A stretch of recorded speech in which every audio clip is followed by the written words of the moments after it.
Right, good afternoon. Thank you for all turning up and welcome to number 2 seminar, which is submitting data. Just get rid of that. So what we're going to do is just go through a little bit of housekeeping. It's a 1-hour seminar. You will have the chance to ask questions at the end. But if you want to ask a question during the meeting, we do have the raised hand feature, or there is the chat button as well. If you want to keep your cameras on, that's not a problem, but you're not required to have them on. So next page, please. I'm Dagmar. I'm the local authority liaison manager, and I have spoken to a few of you regarding data, sending emails to say that we do need to have your data. And if I pass you over to Des. Good afternoon, everybody. I'm Des Blackman. I look after London in the southeast. Hi everyone, my name is Deborah Mason. I look after the Scotland and the East Coast of the UK, and currently also Wales and the North East. And we do have space for another person, but we're just waiting to replace them.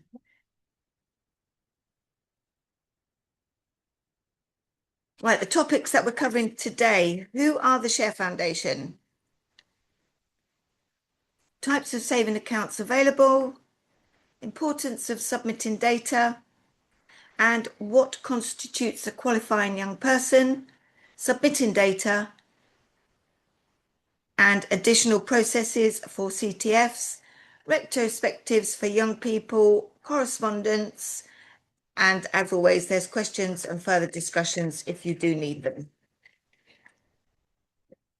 Right, okay, so in 2005, the Share Foundation became a registered charity. And then in 2012, we were awarded the government contract to set up and administer junior ISA schemes for children in care. In 2017, the contract widened to also cover child trust funds where there is no adult in a position of parental responsibility. And then in 2023, our contract was renewed for another 4 years. Next page.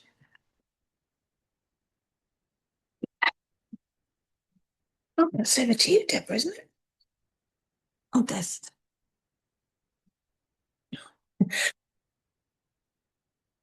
Okay, the long-term savings accounts. We've got the junior ISA and we have the child trust funds. So both are long-term saving accounts set up by the government and are available to all children under 18 in the UK.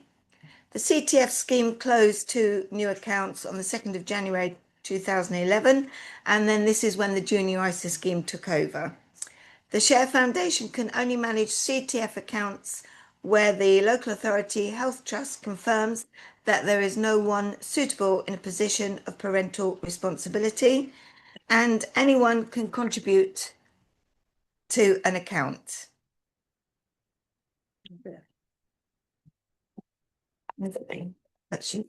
Okay, so just do a brief overview of why the data is important. So the information is sent to us by the local authority on a monthly or quarterly frequency, as agreed by the local authority. We require the up-to-date data as it lets us know about any newly eligible young people. It also triggers any necessary correspondence for anyone who's a care leaver. And it will also prompt us to manually open junior ISAs for young people born outside of the UK, but within the child trust fund period. So what constitutes a qualifying young person? This is for junior ISA purposes. So a young person must be under 18 to be included on the quarterly monthly report. They must be resident in the UK and have been continuously looked after for 1 year or longer. Those young people born in the child trust fund period, so between the 1st of September 2002 up until the 2nd of January 2011, potentially will already hold a child trust fund, but you will include them on your data submission as a local authority to us once they've done that year in care. Okay, so what we need from you with regard to the data submission, many of you will already have seen this, but we have a header which consists of 8 columns. We have to have it in this format so that it loads onto our system. So the columns are local authority reference, the child's first name, surname, gender, date of birth, their UK residency, date entered care, and then their care status for that month. So we'll just go over some of the headers in a little bit greater detail just to explain. So with regard to names, we require the legal name of the young person because we're opening an account for them. And at the time that they come to claim that account, they will need to produce identification documentation in their legal name. And as such, that will need to match what we've opened the account with. So we appreciate that some of your local authorities sometimes have a preferred name. We can't use that. And if that's listed on the report, we will remove it. If you have a change to a name for a young person whilst they're in care, you just change that on the following month's data submission, and then we will inform the financial provider.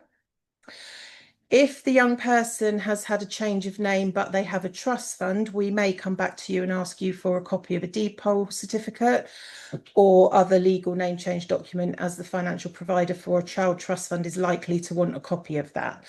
So don't worry about it too much. Just update the data with the new name and we will come back to you and ask you for it if we need it. The names must have names in the columns. We have in the past had it come through as restricted. Obviously, we can't open an account with that as a name. So we will come back to you if we need to. Also, if you're able to, before you send it to us, if you can remove anything that has brackets in it, aliases, preferred names, also known as, anything that's not the legal name, basically, if that can be removed from the name columns. Otherwise, we may have to come back to you to kind of request the details that are correct, and that will delay us being able to process your submission. Gender column. So that has to be male or female only. Whilst we appreciate at the moment young people sometimes identify as other genders, non-binary, indeterminate, etc. For our purposes, we can only have male or female. So we either have to make a best guess or we will come back to you and ask you to confirm. Okay, the date of birth column.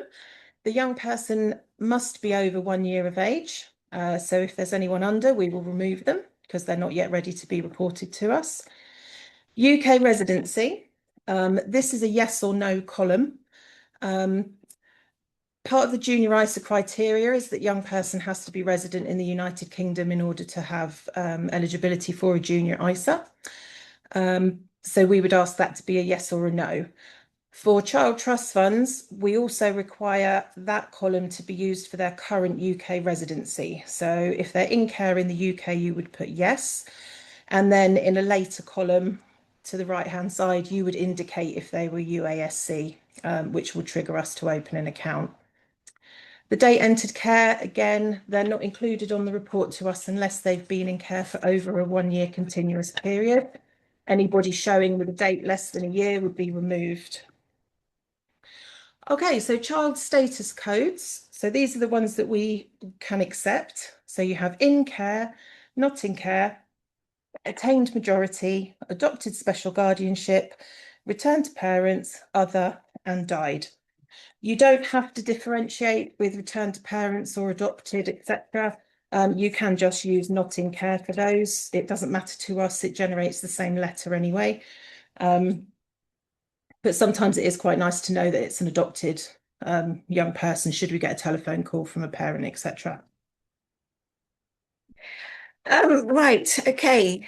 Deceased data, if it's submitted on the data that the young person has died, the information will come to me and then I can arrange for the beneficiary letters and a claim form to be sent to the main contact at the local authority to pass on to the benefactor of that young person so they can then claim the estate. Okay, anyone who's transferred local authority, we are generally notified by a local authority on their data if a young person's transferred out. We are not often given the name of where they've transferred to. So obviously that would be helpful, and we would have to come back to you and ask you where they've gone so that we can switch the record over on our system. If you are able to just put where they've gone to, say, move to Birmingham, something like that, that will enable us to get that done a lot quicker. UASC status. So if you have any young people still on your data born within the Child Trust Fund period, but outside of the UK, we will need to manually open a junior ISA. If you can indicate on the data somewhere or in the accompanying email that they were born outside of the UK, that will enable us to get a junior ISA open for them quickly, rather than going through the motions of searching for a trust fund that may not exist.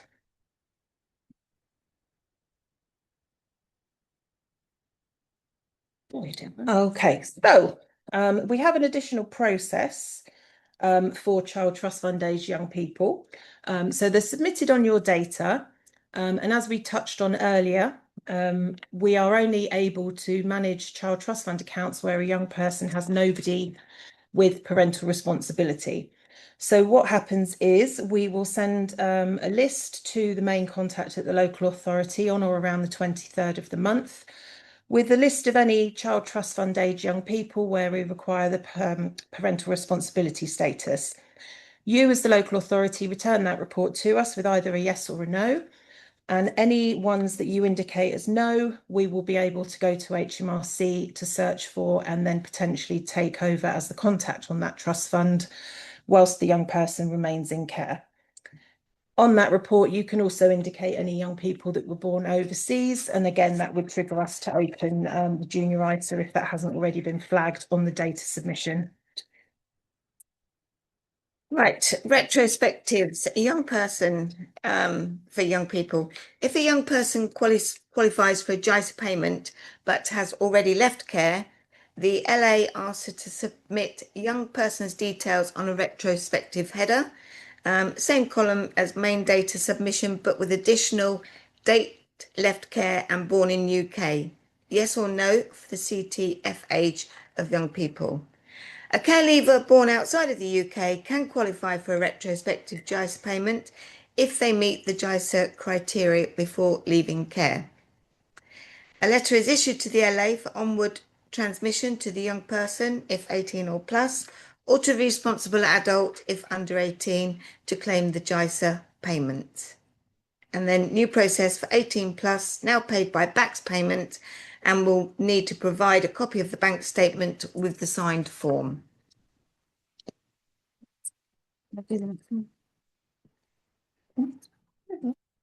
Status change letters. These are forwarded to the LA for any young people reported on the data as no longer in care, where we manage the account. So this is a letter that will go to the main contact at the local authority to pass on to the adoptive parents, where they can then fill in the form, and then they can become the registered contact for the account. 16 and 17 and a half letters. These are sent to the young people in care, prompting them to claim their accounts. So there'll be links on these letters for them to log on to, complete the application form, and then hopefully we can match. For the 16-year-olds, they can become the registered contact for the account, but they won't be able to claim any funds until they're 18. It's the same with the 17 and a half letters. No funds can be claimed until the young person is 18. We do have a seminar, number 4, helping young people connect with their accounts. So that will go into more details for you. And then checks. Young people over 17 years and 10 months reported on the data as newly qualifying will have a check issued instead of an account, because we won't have time to open the JISA account and get the money in from the DFE. These checks will be forwarded to the local authority to pass on to the young person. We are in process of changing the procedure to step away from checks to direct bank payments, So going forward, the young person will be asked to provide a bank statement. And that is it. If you have any questions, please let us know. We can send copies of slides to you. And also you can contact your main contact for your local area, who will help with any further queries or information that you need. And you can also contact me as well.